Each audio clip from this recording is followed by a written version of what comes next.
I know many people have a dream to buy land somewhere in the nature, build your house with your own hands and live a good life there with your family. Me, I was not different. I traveled the world for 10 years, but always had that in mind. In my travels, I met Ida, and we decided to share stuff together. Simple as that. And after traveling and traveling, we got tired of traveling. Yes, simple as that again. And we found a piece of land to build our own house and watch the sunset, knowing that we have seen the world and it's nice to live. But for that to happen, we're gonna carry pieces of wood, dig the ground, get tired, put our hands in the dust, cause it's building time, man. There's no time to rest in the sunset. So in this video, you will see the entire process of building yurts in the land we bought here in Portugal. We're gonna show you how we're building yurts with everything that we have learned. We're gonna share the materials we have used and the techniques we have learned, food we ate and how much it all costs. And let's begin with the land itself. We found this land in Portugal for 46,000 euros and it has 10,000 square meters. It's a huge land. The up part has a little road, an abandoned car, an abandoned house, which is gonna be the main project, and also where we're gonna watch the sunset and rest in the beautiful world, and the down part with a lot of trees and a lot of land. And exactly in this land over here, we're gonna build the yurts, because it's more flat and very private. So to start all of that, let's clear the land. Today we're trimming all of the land down here. This land was abandoned for a really long time, and it's been over a month that we've just been cleaning. This part of the land that we are cleaning is perfect to put the yurts. It's completely surrounded by trees, and that's what makes it super private. We also learned a lot about how to clean. When we were cutting the brambles and the really thick thorns, we were using this part for the strimmer, which is like really hardcore metal-free blade. And then for backup, we bought this thing. This actually scares me. This looks so hardcore. This looks really like I'm a serious strimmer and I know what I'm doing. Yeah, I haven't opened that yet. But now that we're cleaning long grass and it's not so overgrown, I'm just gonna use the nylon grass cutter because it's so fast and it's really, yeah, you don't need such a hardcore attachment when you're just cutting long grass. It's so quick, this thing. You know when you're a kid and you play with blade blades? As an adult, we have these toys. It's cool to be an adult. So basically, this brush cutter can cut anything. You just need to know what blades to use. But with all of that, me and Elias have got way more experience using the brush cutter. We're basically watching everything on YouTube and learning as we go. So this is the before and this is the after. A huge difference. Beyblades can't do that.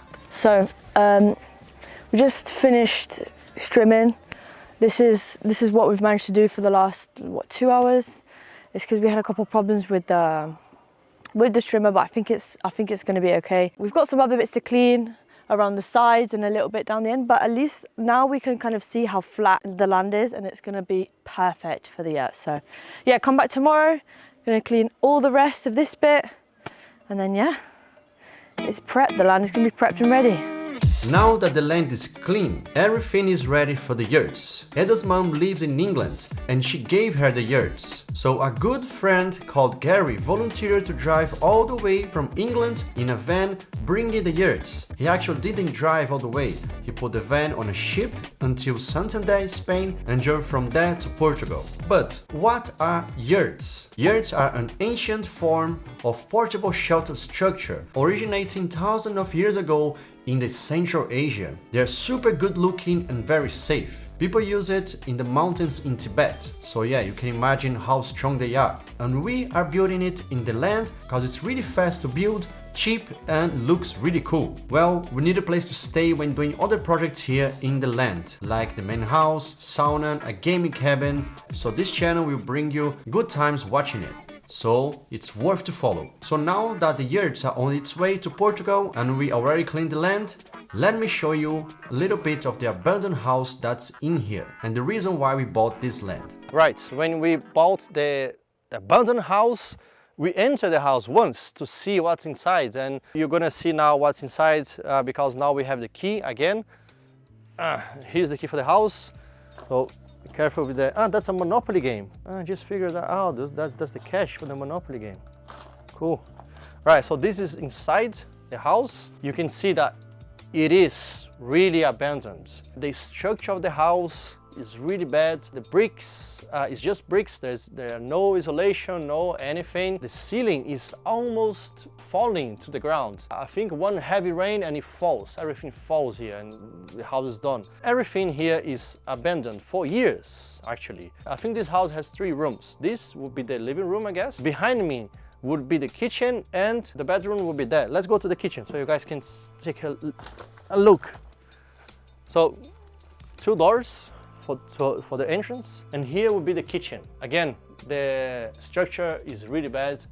Everything's really bad, actually. This would be a very traditional oven from Portugal, because when we went to see other houses, we saw a lot of ovens like this one. They didn't do any painting or anything. It's cool to see now this house right now, because we're gonna demolish the house and make a new house here that's gonna look very different from this one. Remember, that's really dark and you can't see anything from the outside from here. But yeah, that's what I like about the world, that everything is changing, everything changes. I don't know how many years ago, someone cared a lot of this house, someone was living in this house, making their food in that oven, and was really making a lot of effort to take care of this house. But now it's abandoned, and now a lot of people that came from other parts of the world bought this house, gonna make a new one. And then 100 years from now, another person will come here and do anything else. So yeah, that's something really cool about the world that we live. Nothing is the same. Everything changes all the time. The only thing that doesn't change is that the rule that everything change, if that makes sense somehow, I don't know.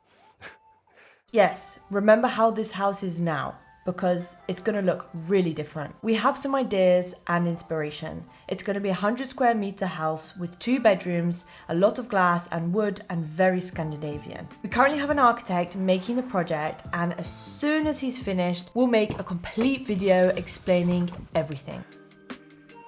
Have you ever thought that in order to drive a car, you need insurance? Just in case you have an accident. Or, working on the land, you need boots to protect your foot in case anything falls. For all of those daily activities, you need at least one protection. So why don't you have any protection when browsing online? I know you always think it will never happen to you, but last year, America's lost over 12.5 billion to online crimes, with new scams emerging daily. Online scams are getting better and better, so you need something to protect you, so you can be protected when browsing. And that's why today's sponsor, Aura, exists. With Aura, you get real-time alerts for suspicious activity, credit monitoring, and identity theft protection all in one place. Here are just a few examples of some online scams. So, I am from Brazil, and this year we had the biggest flood in the south of the country. A lot of people were affected and the whole country wanted to help. So that's where the scammers took advantage of the situation. They were creating fake links and fake helps, and people were donating. Imagine they were helping people in the south, but no, they were putting a lot of money in the millionaire account of the scammer. And also, when we were trying to buy a van like this one here in Portugal, I was surprised how many scammers were out there trying to sell fake cars. They even tried to sell me a fake van that was in Spain, and they were saying that they were coming with a van driving all the way from Spain to here, and all I had to do was to give 400 euros in advance. That's fake. So you can see, scammers are everywhere in all the types of situations. They try to sell you fake cars, they try to convince you that they're helping people, but no, they are buying Lamborghinis, and if you're not clever enough, they try to steal your personal information and money from your bank account. Money that you worked your whole life to save. Imagine that money disappearing in one day just because you fall in a scam. That's not good. But that's okay, because Aura offers an all-in-one solution, including identity theft protection, credit monitoring, VPN, and antivirus, all in one place. So we are so happy that Aura is sponsoring this video, because it will genuinely help you guys. And when we say help you, it will really help you. Because with the link here in the description of this video, you can have 14 days free trial with Aura. Yes, that's 2 weeks free trial that you can access, see how good it is for you, and be safe for all scammers. So click in the link in the description right now and access your free trial. You might be thinking, can I trust these people? Is Aura really safe? And I can confirm that yes, it is. And we did the research for you. Trustpilot gives Aura a 4.6 star rating. Security.org gives it a 9.6 out of 10. And lastly, Forbes a 5 out of 5. Of course, you know some of these websites, so yeah, you can trust Aura. So click in the link in the description now and get your free trial right now.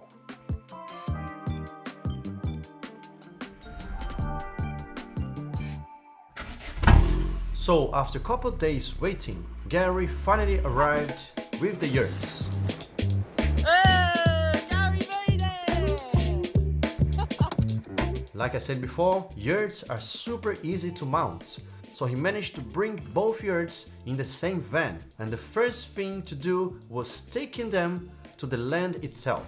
Basically, this is our land, and for the moment, you can only access with car until this part. There is some road in the land, and normally a car can go until here, but because it was abandoned for a long time, we need to make some adjustments because at this moment cars get stuck. But the issue is, we need to take those yurts until this point, which is a long way.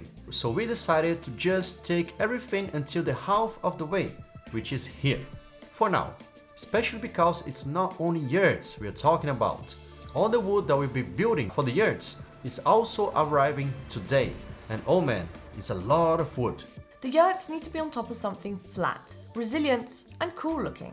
So we spent 2,000 euros on all of this wood. Okay, wood is here, 186 pieces of the wooden deck, 36 pieces of this one, it's a 5 meters long one, and 10 pieces of post. Yeah, let's bring them down there. Let's go. We spent about 4 hours just carrying all of this wood to the halfway point. This way, the wood would be somewhere more private and flat. That was by far the most difficult day on the land. It's a lot of wood, and that's why we're making 2 yurts, 25 square meters each, with a total of 50 square meters. I am a bit speechless. That was such a long day. I didn't anticipate it for us to do everything today. I just thought, oh, let's take out the yurts from his van because he's going to sleep in the van here. And then, you know, just take it easy, take it chill. And then the delivery guy for the wood said, hey, I'm here. So we thought, listen, let's just crack on, get it all done and out of, you know, done today. So yeah, all of the wood for the yurt is now behind me. Let me just show you what we've got. These are basically our 4x2s to build the outside, the skeleton, I call it. And then we've got 100 by 100s or 10 by 10s.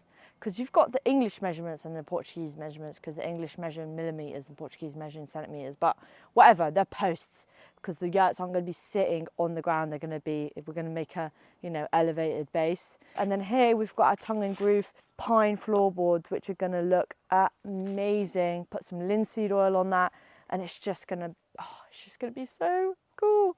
And then in the back you've got one oak yurt, so that's all the oak frame. So you've got the walls of the yurt and then the bits that hold up the roof. And then over there we've got the other ones. So everything is here. It's been a really long day. We're gonna go jump in the river, get some food and come back tomorrow.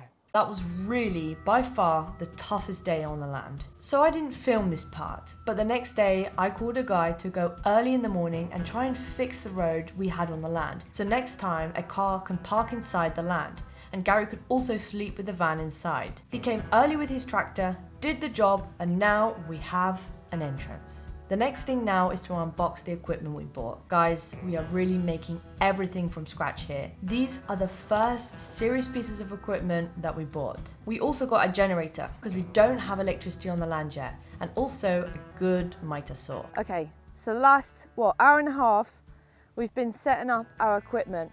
And for me, this is a big moment. You know, this is like a really big girl purchase, buying a proper Bosch mite saw with the proper table. This here, I think, will last us, I don't know how many years, but hopefully it will last us a long time. It's going to cut a lot of material, it's going to cut a lot of wood, everything, you know, we've got the full shebang. And I'm just so excited that we've got this on site now, you know, because now it's like we can really start building some proper things. Yeah, obviously we didn't manage to sort out the energy the electricity, sorry. So the Sparky wasn't able to make it, but we don't talk about problems. We talk about solutions. We've just bought a 2,600 kilowatt generator, Hyundai. This thing is going to give us power everywhere because it's on wheels. We can wheel it around the site. It's going to be more than enough to give us so much energy for the power tools until we get electric. But this is just solve the problem. So now we've got energy, we've got a big boy mite saw, and we're ready to build some yurts. The generator was 428 euros and the saw with the table was about 512 euros. This was the first time Eliezer used the miter saw, cut like butter. Okay, so this is where we're going to try and get to today. We're not going to do all of it, but what we want to do is we want to have the concrete pads. So this is a slab with a block and a post. So this is Gary talking about the plans. To do the platform for the yurts, we're gonna use 10 posts to support the wood. We will place it in an octagonal way. The posts will be on top of a concrete platform, giving it a support in every part and making it really solid. With all these plans, we can start building. Because all of these will be made on the down part of the land, the most difficult part is to transport all the wood down there. So we took some wood down there and also began to treat the posts. So we just started, but the concrete also arrived in the land, giving us more work on transporting stuff down. I don't want to bother you with more clips of carrying stuff down, so here's a funny clip of Ada carrying some concrete. Look at the smile on her face. Work makes you happy. Doing stuff makes you happy. Being useful makes humans happy. Happiness is a simple thing. Don't overcomplicate life. Now it's time to figure out where the yurts are going to be. We spent some time thinking about where would be the best place with more shade, privacy and a great view. Well, right now we are calculating and brainstorming where would be the position of each yurt. We have 2 yurts. The first one we already set that's going to be in this position because of the shade. It's covered by the trees, and also it has a lot of more privacy, and right now it's 10:30 a.m. and it already has a lot of shade here in this area, and it's much cooler in the shade. The second one, we're thinking that it's gonna be right here, but this one has less privacy and less shade, has no shade this moment, and we don't want that because it's very hot. But yeah, we're calculating, but the first one sure will be in this spot. We're still newbies in this process of building, and Gary has a lot of experience and patience while teaching us. We're really paying attention because soon we'll be doing all of this ourselves. When we rake this out, we want to go across here and out the back here. Yes. Yeah? You wanna do And it? you guys can break ground. I do it. I'll just move the wood a bit forward.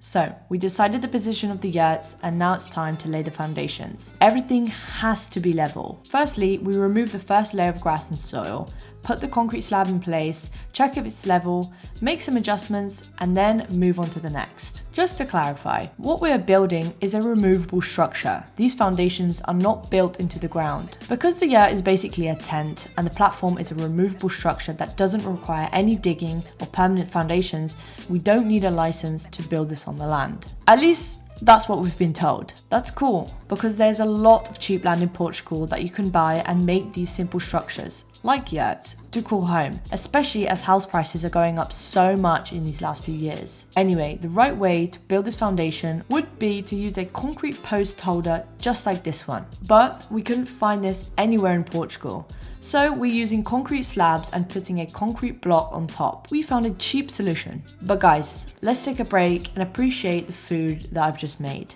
As we don't have a kitchen on site, I just prepared these cold sandwiches with a guacamole dip and some other tasty snacks. Okay, back to work. So today is the next day.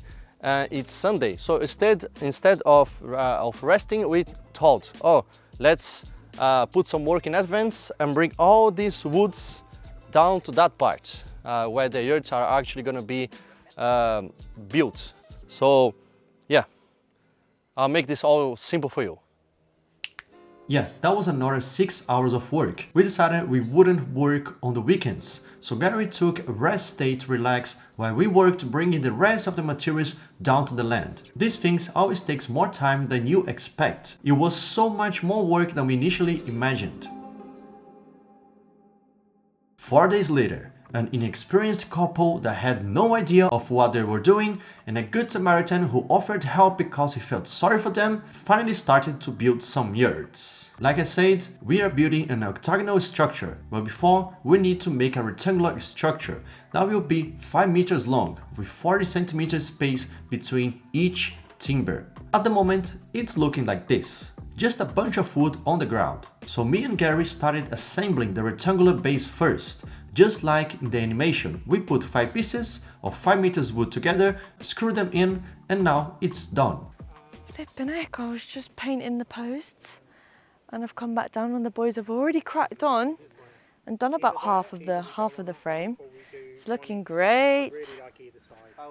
So this is what it's looking like.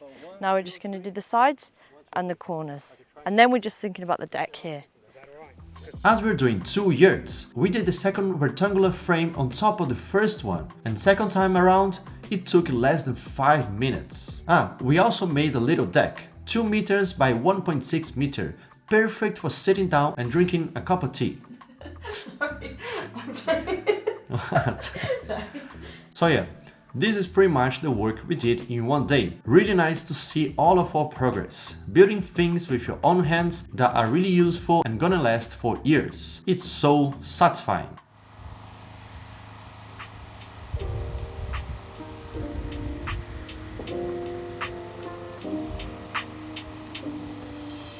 Now it's time to build the wings. At first, I thought it would be difficult because of the angles, but no, it was simple. So it's just like the rectangular structure. You make 40 centimeter square space between the timbers and a 45-degree angle to fit it all together.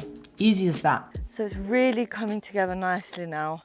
I think it always just takes a minute for us to get into the flow of, like, I don't know, building something new. We've never built this before, and Gary also is just like learning as we go. So just being able to communicate, with us as well, because me and Ilias are both beginners really with construction and building.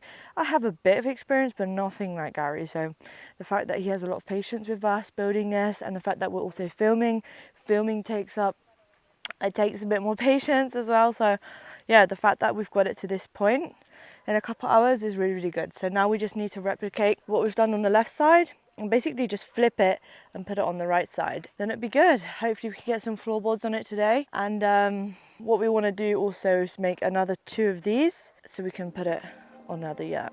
Once you do the first one, it's really easy to replicate the others. Screwing the structure together, we are using these massive 6 by 120mm screws. Absolutely huge. We tried to find joist hangers, but we couldn't find enough to use for both of the yurts, and this would have cost us another 400 euros. I never knew joist hangers were so expensive. Just for screws, we spent over 200 euros.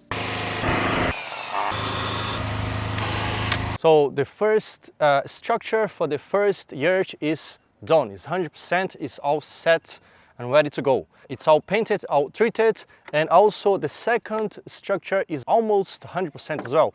It just needed to be treated, and as you can see as well, it's more high on the ground, so it needs more structure to make it really firm. So we did put a little bit more of timber on the posts there on the front, so it's more safe. And yeah, it's all leveled, all good.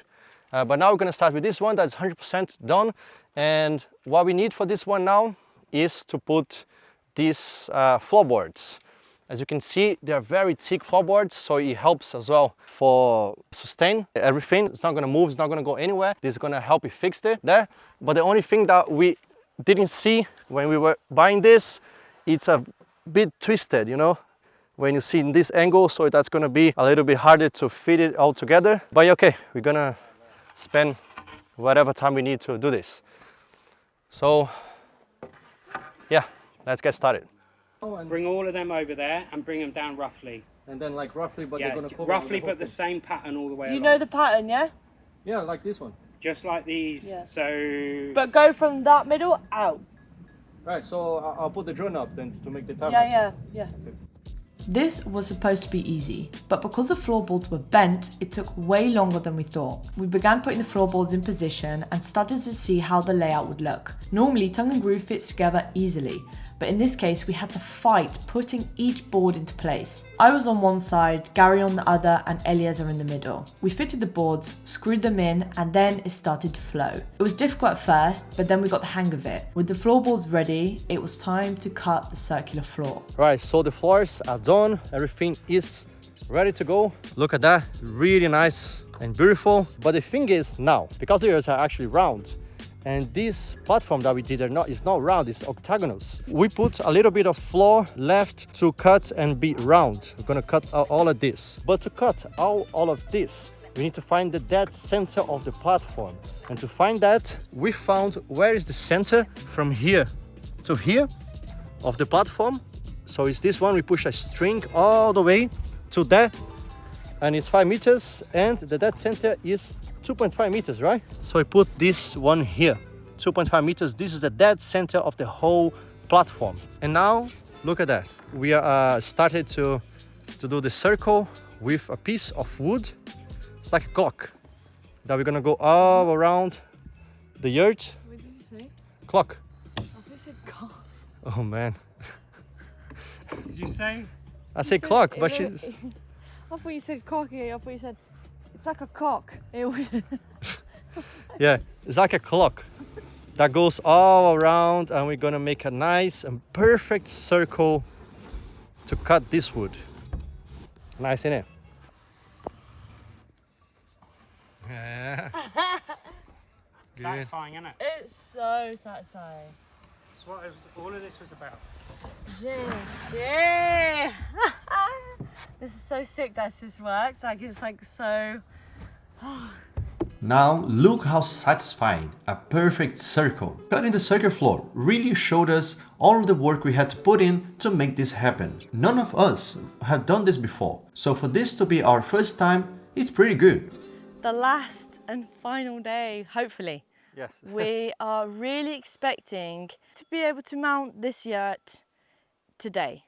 That's like the end goal. Yesterday we managed to cut the wood and the floor is now exactly 5 meters, perfectly round. Yeah, kind of. And today the plan is to just mount the yurt. We want to build the yurt today. And I think it is possible, but I've done this years ago when I was really young. Basically, it doesn't count. Eliezer's never put up a yurt. Gary's never put up a yurt. So we're going to see how fast it's going to take us. But I think with 3 people, some willpower, it should be fine. Yes. Honestly, it feels like we've been working for months. It's day 7 now of working, of getting up, working 10 hours a day in this scorching heat. So it will be really, really nice to finish this with the yurt done. Hopefully it's easy. Yeah. But now we have to organize all of the canvases. So everything that you see here, it's the yurts, like the walls, the structure of the yurt. Basically, it's very simple. It's just these pieces of wood right there, these ones, and canvases, like these ones. It's like a big tent, luxury tent. So the only problem here is that we have a lot of canvases that we don't know how to place it. And we don't have any manual or anything like that. So we have to figure out that, and yeah, I think let's start. Actually, mounting the yurts is the easiest part. You start by positioning the walls in place, adding the door, and then adding the roof beams into the circle to position the roof. In the end, everything comes together very easily. After the walls are in position, you add this canvas belt. This helps to keep the walls firm and attach them to the ceiling. Here you can see how the wheel brings the ceiling together. Gary was holding the wheel while me and Eda were attaching the roof joists. It only takes like 8 joists to keep the ceiling from falling. At this point, Gary didn't even have to hold in place. Everything was going smoothly on the last day, except for one thing. It was our last day working on the land together. Gary had to go back to England and we had to go to Brazil for 10 days. It has really been a crazy 2 weeks. We were so tired of working 10 hours a day to complete this project. Okay, so now a little bit of reality of building stuff. We had a deadline because we are going to Brazil in a couple days, and also Gary came from England to take these yurts in a van, but he also is coming back to England soon. So the deadline was to finish the yurt today. So we could go to Brazil, Gary could go to England, and the first yurt will be ready. But reality is we can't finish the first yurt yet before going to travel. So we're gonna leave this yurt. We're just gonna cover, put some walls and the ceiling covered just in case if it rains. And when we come back from Brazil in 10 days, we come back again and then we finish the yurt. So yes, have to work with, yeah, like this is life. In the end, we did finish building the first yurt, and here are some pictures. But it was not like we planned. The yurts were handed down from my mum, and she used them for over 15 years. We found out that the canvases were ripped, mouldy, and needed a lot of repair. We decided to take them to a boat repair shop in Porto. We want to retreat the canvases to make them waterproof again and fix all of the holes. So we had to take the canvases down and put them in for repair. But the work doesn't stop here. After the yurts are ready, we have to figure out a way to live in them. How are we going to bring water to the land? What about electricity? What other projects do we have planned? You will see this in the next episodes. And surprise! From now on, we're going to post weekly videos. So, see you guys next week. And don't forget to download Aura with the link in the description and get your 14 days free trial.